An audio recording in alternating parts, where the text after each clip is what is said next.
Hi friends, నేను ఈరోజు stitching చేసిన పాయింట్కే సైడ్ పాకెట్ అనేది స్టిచ్చింగ్ చేస్తున్నాను. చూడండి, మనకు అయితే మొబైల్ క్యారీ చేయడానికి చాలా ఈజీగా ఉంటుంది. నేనైతే రైట్ సైడ్ అయితే పాకెట్ అయితే వేస్తున్నాను. మనం ఫస్ట్ పీస్ అనేది ఇలా చిన్న కట్ చేసుకోవాలి. కట్ చేసుకొని ఒక స్టిచ్చింగ్ అయితే వేసుకొని సెంటర్ని కట్ చేసి లోపలికైతే క్లాత్ని ఫోల్డ్ చేసి పైనుండి అయితే ఒక స్టిచ్చింగ్ అయితే వేసుకోండి. వేసుకుంటే మనకు లోపలికి అనేది క్లాత్ ఫినిషింగ్ మంచిగా వస్తుంది. ఈ విధంగా పైన మొత్తం కుట్టేసి లోపలికి వెళ్ళే మళ్ళీ క్లాత్ ఎక్స్ట్రా ఉంటే కట్ చేసుకొని ఒక స్టిచ్చింగ్ అయితే రౌండ్ ఆఫ్ అయితే వేసేయండి. వేస్తే మనకు పాకెట్ అనేది చేయి పెట్టడానికి చాలా ఈజీగా ఉండేటట్టు అయితే స్టిచ్చింగ్ చేసుకోండి.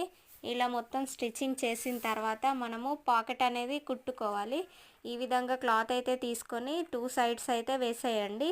వేసిన తర్వాత రివర్స్ తీసేయండి. తీసి ఈ సెంటర్ అనేది చూసుకొని మార్క్ చేసుకోవాలి. మార్క్ చేసుకొని కింది సైడ్ పెట్టేసి ఒక 2 స్టిచ్చింగ్స్ అయితే వేయండి. ఒకసారి ఇలా కుట్టిన తర్వాత నెక్స్ట్ తిప్పేసి మళ్ళీ ఇలా కుట్టుకొని పైనుండి మళ్ళీ ఒక స్టిచ్చింగ్ అయితే వేసేయండి. వేస్తే మనకు ఈజీగా పాకెట్ అనేది స్టిచ్చింగ్ అయిపోతుంది. చూడండి, మనకు చాలా ఈజీగా పాకెట్ అయితే వచ్చేసింది. ప్లీజ్ లైక్ చేయండి, షేర్ చేయండి, సబ్స్క్రైబ్ చేయండి. డౌట్స్ ఉంటే కామెంట్ చేయండి.